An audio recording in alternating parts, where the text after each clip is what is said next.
वह चलते चलते थक गया था। हाँफता हुआ वह एक महुए के पेड़ के तने से टिककर बैठ गया। बाकी लोग भी पानी की तलाश में जंगल में भटक रहे हैं। हालांकि गांव का हर आदमी, यहाँ तक कि औरतें और बच्चे भी जानते हैं कि गांव की नदी के अलावा पानी कहीं नहीं मिलेगा। लेकिन मन को, बच्चों को तसल्ली देने के लिए वे किसी चमत्कार की उम्मीद में भटक रहे थे। हालांकि उसे मालूम था गांव की पहाड़ी के पार दूर तलहटी में एक उजाड़ कुआं है जिसमें पानी मिल सकता है। वह अपने पीतल के घड़े को लेकर वहीं जा रहा था। शाम होने से पहले उसे गांव लौटना था। एक घड़े में गांव में जितने भी लोग बचे थे थोड़ा थोड़ा पानी पी लेंगे या कम से कम गला तर हो जाए, इतना तो पानी मिल ही जाएगा। अभी तो ठीक से अभी नहीं मालूम था कि गांव में कितने लोग जिंदा बचे हैं और कितने नहीं। उसने अब गिनती लगाना बंद कर दिया था क्योंकि संख्या बीते कल से कम होने पर दुख ज्यादा बढ़ जाता था। लेकिन जिस परिवार का व्यक्ति घर नहीं लौट पाता था तो वह परिवार समझ लेता था कि इस भीषण गर्मी में कहीं पड़ा हाँफ रहा होगा या फिर प्यास में गला घोट दिया होगा। भूख, प्यास और मृत्यु की आशंका ने हर किसी को बेहद भयभीत और थकान से निढाल कर दिया था।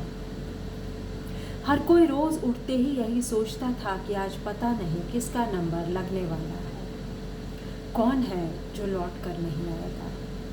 गांव में हर स्त्री को यह ताकीद कर दी गई थी कि कोई भी बच्चा, बूढ़ा या जानवर नदी किनारे नहीं जाए, क्योंकि प्यास से बेहाल होकर कई बच्चे और बूढ़े चोरी छिपे नदी का पानी पीने चले गए थे और नदी में घुले जहर से कुछ ने तो किनारे पर ही दम तोड़ दिया था। कुछ ने कुछ दूर तक आकर और कुछ ने अपनी झोपड़ी में आकर दम तोड़ा था। इंसानों की लाशों को जलाने का काम तो कर दिया था, लेकिन जानवर इतनी ज़्यादा संख्या में मरे थे कि उनको वहाँ से हटाने में सभी लाचार थे। कुछ जानवर नदी में ही मरे पड़े थे, कुछ जानवर नदी किनारे और बाकी यहाँ वहाँ जंगल में मृत्यु के भय से बचकर भागने की कोशिश में दम तोड़ चुके थे। उन मरे हुए जानवरों से बीमारी फैलने का नया भय पैदा हो गया था।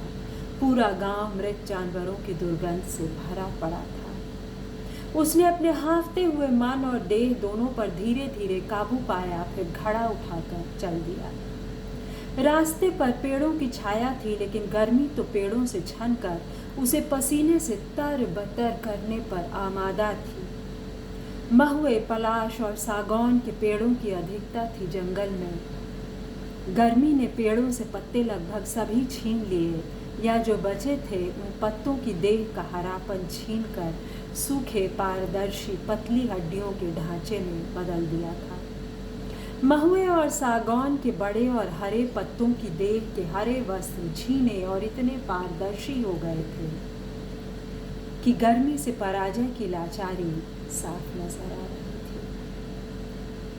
पगडंडी पेड़ों से गिरे सूखे पत्तों से ढकी थी, लेकिन पगडंडी उसकी आंखों में नहीं, उसके मन के भीतर तक फैली थी। उसकी आंखों में नहीं, उसके मन के भीतर तक फैली थी। इसलिए वह बहुत इत्मीनान से उन सूखे पत्तों पर चलते हुए पहाड़ी की चोटी तक पहुंच गया था।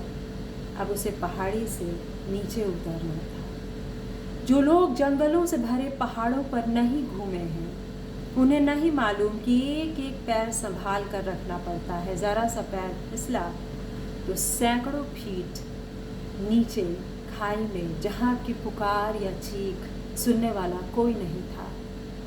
जंगल और पहाड़ों से परिचित व्यक्ति के लिए ये जंगल और पहाड़ों की सघन और दुर्गम पसाहट उन्हें डरावनी लग सकती है, लेकिन वह इन्हीं जंगलों में, इन्हीं पहाड़ों पर खेल कूद कर पड़ा हुआ है। जंगल की हवा और खुशबू उसकी देह के रेशे रेशे में समाई है।